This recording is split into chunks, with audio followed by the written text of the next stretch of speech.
Saudari-saudaraku yang terkasih, berjumpa kembali bersama saya Romo Antoro dalam Renungan Harian Minggu 27 November, Pekan Advent yang pertama.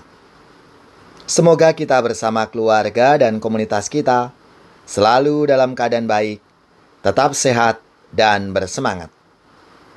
Hari ini kita bersama-sama akan merenungkan Injil Suci menurut Matius bab 24 ayat 37 sampai 44. Marilah kita mengawali renungan kita dengan tanda kemenangan Kristus. Dalam nama Bapa dan Putra dan Roh Kudus. Amin. Sekali peristiwa, Yesus bersabda kepada murid-muridnya, "Sebagaimana halnya pada zaman Nuh, demikian pula halnya kelak pada kedatangan Anak Manusia. Sebab, sebagaimana mereka pada zaman sebelum air bah itu makan dan minum, kawin dan mengawinkan, sampai kepada hari Nuh masuk ke dalam bahtera, dan mereka tidak tahu akan sesuatu, sebelum air bah itu datang, dan melenyapkan mereka semua. Demikian pula lah halnya kelak pada kedatangan Anak Manusia. Pada waktu itu, kalau ada dua orang di ladang, yang seorang akan dibawa, yang lain akan ditinggalkan. Kalau ada dua perempuan yang sedang memutar batu kilangan, yang seorang akan dibawa, dan yang lain akan ditinggalkan. Karena itu, berjaga-jagalah, sebab kamu tidak tahu pada hari mana Tuhanmu datang. Tetapi ketahuilah ini, jika tuan rumah tahu pada waktu mana, pada malam hari, pencuri akan datang, sudahlah pasti ia berjaga-jaga dan tidak akan membiarkan rumahnya dibongkar. Sebab itu, hendaklah kamu juga siap sedia, karena Anak Manusia datang pada saat yang tidak kamu duga." Demikianlah sabda Tuhan. Terpujilah Kristus. Saudari-saudaraku yang terkasih, dalam sabda Tuhan hari ini, Tuhan menasihati kita untuk berjaga-jaga, karena waktu kedatangannya sudah semakin dekat. Hari ini kita memasuki tahun liturgi baru, yaitu masa Advent. Masa di mana mempersiapkan diri untuk menyambut kedatangan Tuhan dalam diri kanak-kanak Yesus. Apa yang perlu kita siapkan untuk berjaga-jaga? Ada 3 hal di mana kita harus berjaga-jaga. Yang pertama, jaga hubungan dengan Tuhan. Nabi Yesaya mengajak bangsanya untuk naik ke gunung Tuhan, supaya ia mengajar kita tentang jalan-jalan Tuhan. Ia akan menjadi hakim atas kita. Maka kita harus menjaga relasi kita dengan Tuhan.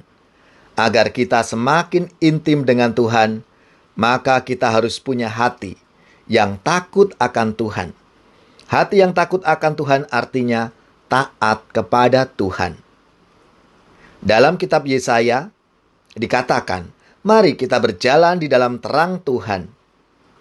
Kedekatan kita dengan Tuhan membuat kita hidup dalam terang Tuhan. Yang kedua, jaga hubungan dengan keluarga. Mari kita belajar dari Santo Yosef. Dia sebagai seorang bapak dan suami, betul-betul hadir untuk menyatukan istri dan anaknya, Maria dan Yesus. Kesatuan yang erat dalam keluarga, tentunya juga kesatuan erat dengan Tuhan, menjadikan keluarga kita selalu berjaga-jaga dalam cinta. Yang ketiga, jaga hati. Ketika kita membangun relasi intim dengan Tuhan dan menjaga kesatuan dengan keluarga, pastilah diberkati berlimpah-limpah. Namun kita harus tetap menjaga hati. Jangan sampai hati kita condong karena berkat-berkatnya. Jangan sampai berkat itu menjadi berhala dalam hidup kita. Biarlah di hati kita, Yesus selalu ada di tempat yang utama. Ya Allah, berikan kami kemampuan untuk selalu berjaga-jaga dengan selalu melibatkan putra-Mu dalam setiap langkah hidup kami. Datanglah Tuhan, datanglah. Datanglah Tuhan, datanglah. Datanglah Tuhan, datanglah. Oh Tuhan, datanglah.